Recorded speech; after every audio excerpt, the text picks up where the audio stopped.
आज की इस वीडियो में हम सब बात करने वाले हैं पंजाब नेशनल बैंक के one of the best regular savings account के बारे में। एंड इस अकाउंट में आपको काफ़ी कम एवरेज बैलेंस मेंटेन करना है as compare to other banks. And इस वीडियो में हम डिटेल्स में बात करेंगे इस अकाउंट के बारे में कि आपको कितना एवरेज बैलेंस मेंटेन करना है, इसके अलावा आपसे क्या क्या चार्जेस कट किए जाएंगे, क्या क्या आपको बेनिफिट्स, फैसिलिटी, चेकबुक, पासबुक, सभी के ऊपर हम सब डिटेल्स में बात करेंगे, जिससे आपको ये आइडिया लगेगा कि आपको ये अकाउंट खोलना चाहिए या नहीं खोलना चाहिए। सबसे पहले अगर हम सब बात करें तो पंजाब नेशनल बैंक में आपको ऐसे 6 अकाउंट्स ऑफर किए जाते हैं जो कि आप घर बैठे ऑनलाइन खोल सकते हो। एंड ये 6 अकाउंट में से जो सबसे बेस्ट अकाउंट है वह है पंजाब नेशनल बैंक का उन्नति सेविंग्स अकाउंट। इसके अलावा लोग पूछते हैं कि पंजाब नेशनल बैंक में जीरो बैलेंस अकाउंट है कि नहीं, तो यहाँ पे पंजाब नेशनल बैंक में एक जीरो बैलेंस अकाउंट है जो कि बिल्कुल छठे नंबर पे है, Punjab national bank BSBD account, means basic saving bank deposit account. लेकिन ये एक जीरो बैलेंस अकाउंट तो है ही, लेकिन ये काफ़ी रेस्ट्रिक्शंस के साथ आता है, मीन्स इसमें काफ़ी लिमिटेशंस होती हैं।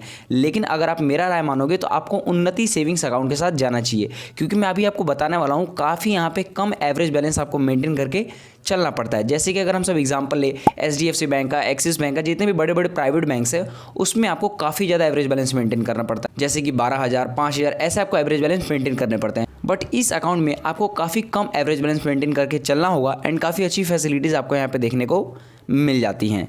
सबसे पहले हम सब बात कर लेते हैं एलिजिबिलिटी क्राइटेरिया के बारे में। देन आपका जो एज है वो 18 ईयर से उससे ज़्यादा का होना चाहिए, क्योंकि ये जो अकाउंट है घर बैठे ऑनलाइन खुलने वाला है वीडियो KYC के माध्यम से। देन आपका जो एज है 18 ईयर से ज़्यादा यहाँ पे होना ही चाहिए। इसके अलावा आप एक इंडियन रेजिडेंट होने चाहिए। एंड इस अकाउंट को आप सिंगल या जॉइंट दोनों ही तरीक़ों से आप यहाँ पे खोल सकते हो। एंड आपको यहाँ पे नॉमिनेशन की भी फैसिलिटी देखने को मिल जाती है। इसके अलावा अब हम सब बात कर लेते हैं रिक्वायर्ड डॉक्यूमेंट्स के बारे में जिसका आपको ज़रूरत पड़ेगा अकाउंट खोलते समय। देन आपके पास पैन कार्ड होना चाहिए, वो भी ओरिजिनल फॉर्म में, क्योंकि बहुत सारे लोग ये पूछते हैं कि क्या अकाउंट खोलने के समय वही पैन कार्ड का यूज़ वहाँ पे कर सकते हैं, तो ऐसा बिल्कुल भी नहीं है, क्योंकि वीडियो KYC के समय आपको वहाँ पे ओरिजिनल पैन कार्ड शो करना पड़ेगा। इसके अलावा आपके पास आधार कार्ड होना चाहिए एंड एक ऐसा फ़ोन नंबर जो कि आपके आधार कार्ड से लिंक हो। इसमें भी बहुत सारे लोग डाउट ये लेते हैं कि हम ऐसा फ़ोन नंबर यूज़ कर सकते हैं जो कि आधार कार्ड से लिंक ना हो, तो ऐसा बिल्कुल भी नहीं है, क्योंकि जब भी आप किसी भी बैंक का अकाउंट खोलने जाओगे देन वहाँ पे वो ऐसे ही नंबर पे OTP भेजते हैं जो कि आपके आधार कार्ड से लिंक होता है। सो ये सारे ही डॉक्यूमेंट्स अपने पास रखें अकाउंट खोलने के लिए। इसके अलावा अब हम सब बात कर लेते हैं अकाउंट मेंटेनेंस के बारे में।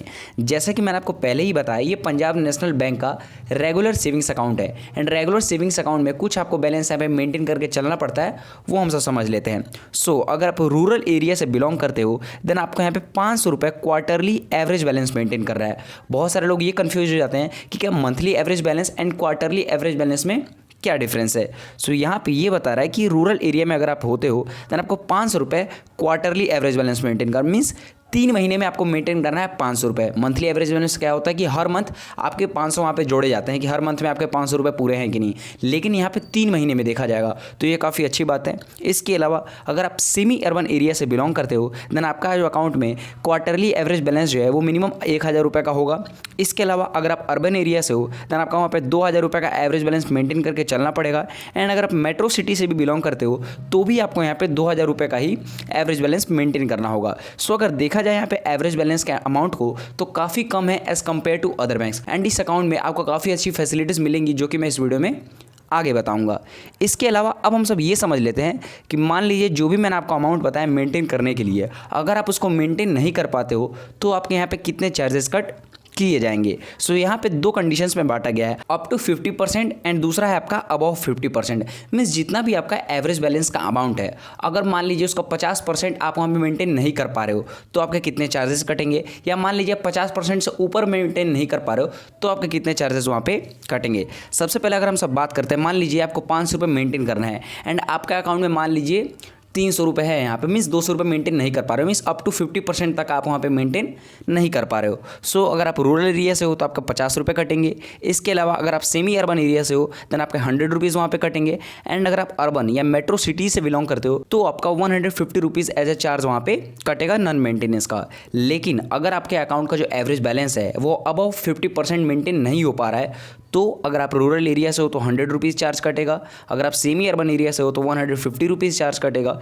एंड अगर आप अर्बन या मेट्रो सिटी से बिलोंग करते हो तो आपके 250 रुपीज़ यहाँ पे चार्ज काटे जाएंगे। सो अगर कोई भी रेगुलर सेविंग्स अकाउंट खोलता है तो उसको वैसे ही रेगुलर सेविंग्स अकाउंट खोलने चाहिए जिसमें जितना एवरेज बैलेंस है वो आराम से मेंटेन करके चल सके, क्योंकि अगर आप किसी भी बैंक में जाओगे नॉन मेंटेनेंस के चार्ज हर बैंक में यहाँ पे काटे जाते हैं।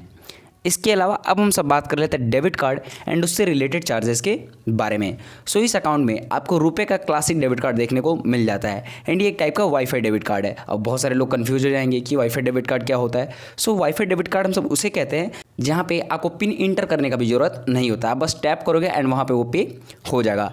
ऐसे पेमेंट को हम सब कॉन्टैक्टलेस पेमेंट कहते हैं, जो कि आप 5,000 रुपये तक यहाँ पे कर सकते हो। इसके अलावा अगर बात करिए जो रुपए का क्लासिक डेबिट कार्ड है, इसका इशू चार्ज आपसे 1 भी रुपये नहीं लिया जाएगा, मीन्स फ्री ऑफ कॉस्ट आपका ये जो डेबिट कार्ड है वो इशू यहाँ पे हो जाएगा। अगर एनुअल चार्ज का बात करें तो आपसे 150 रुपीज़ प्लस जीएसटी का चार्ज यहाँ पे लिया जाएगा। सो अगर जोड़ा जाए तो 177 के करीब में आपका एनुअल चार्ज यहाँ पे पड़ने वाला है। इसके अलावा अगर बात करें रिप्लेसमेंट चार्ज का तो वो भी आपका 150 रुपीज़ ही लगने वाला है। एंड ये जो रिप्लेसमेंट चार्ज क्या होता है, मीन्स ये आपका जो फिजिकल डेबिट कार्ड है, मान लीजिए किसी कारणवश डैमेज हो गया या लॉस्ट हो गया तो एज अ रिप्लेसमेंट चार्ज आपको 150 रुपये यहाँ पे देने पड़ेंगे।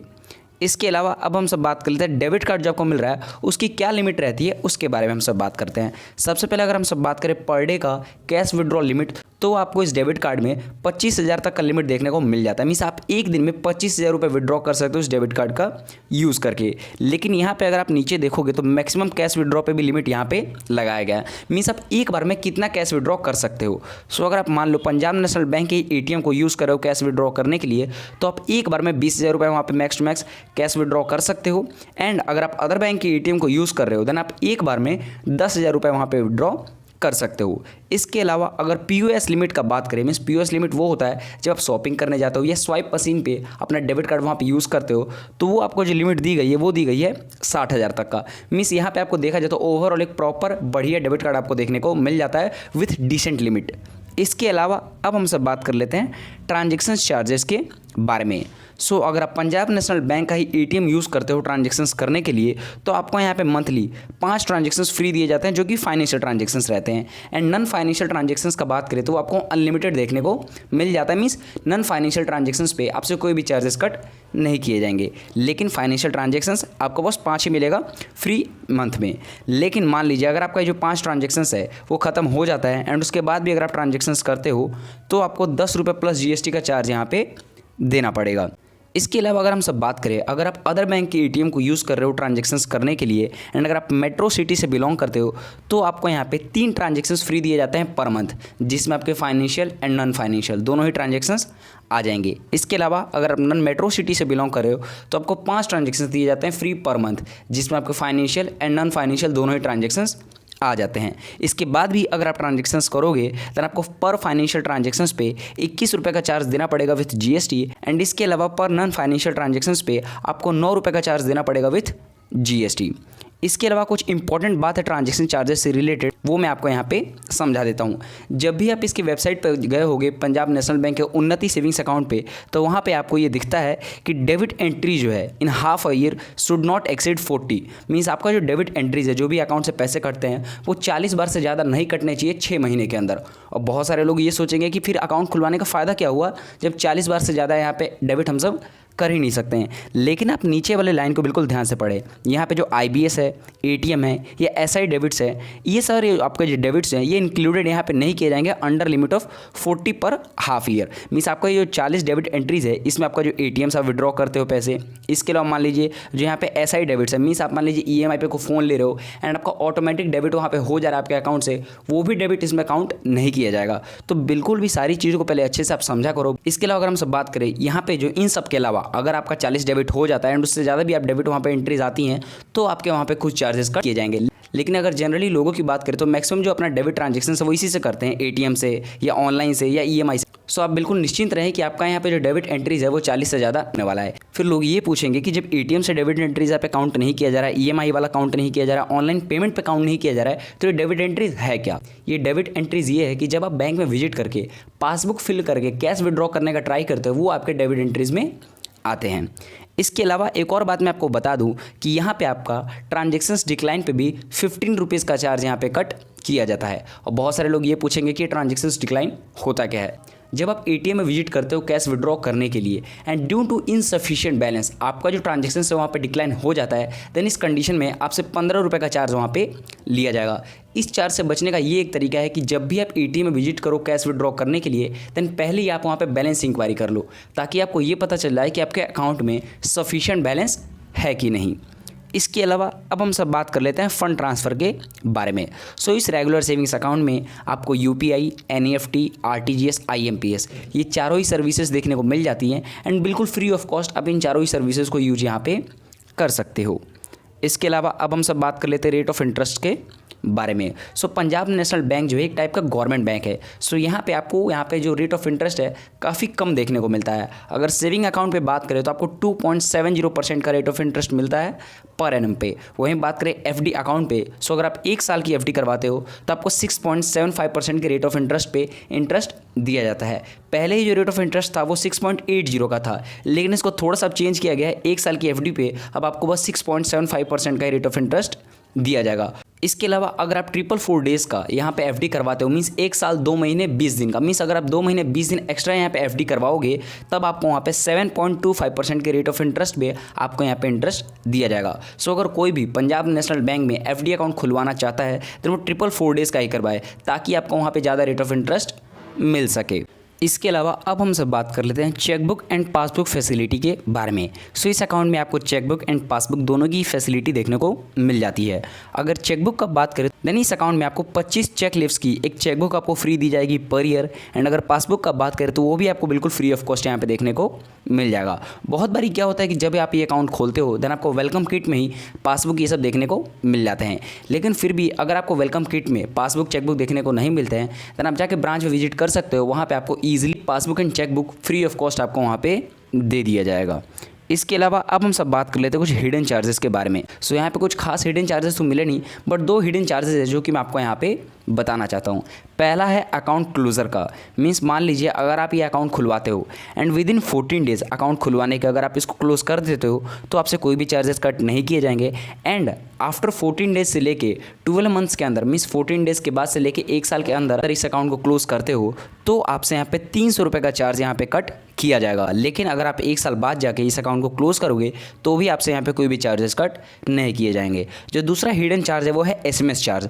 आपको सेविंग अकाउंट पे एसएमएस चार्ज जो है 25 पैसे पर एसएमएस के हिसाब से आपसे यहाँ पे कट किए जाएंगे, या मैक्सिमम 15 रुपये प्लस जीएसटी का चार्ज आपसे लिया जाएगा पर क्वार्टर पे। इसके अलावा अब हम सब बात कर लेते हैं आपके प्राइवेसी को लेके। बहुत सारे लोग ये सोचते हैं कि अगर वो किसी भी बैंक में अकाउंट खुलवा रहे हैं तो क्या वो बैंक सेफ़ है, जो अपना पैसा आप वहाँ पे डिपॉजिट कर रहे हो क्या वो सेफ़ है।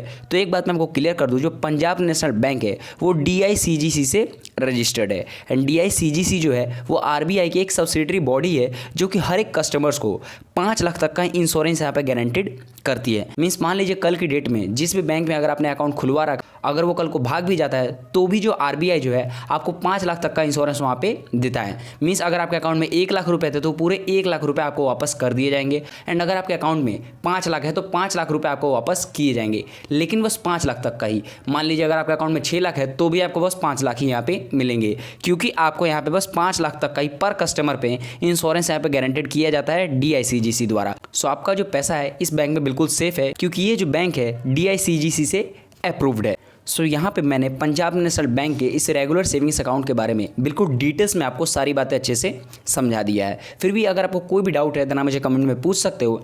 एंड होप करता हूँ आपको वीडियो पसंद आई होगी तो वीडियो को लाइक करें, शेयर करें एंड हमारे चैनल को जरूर सब्सक्राइब करें। Thank you.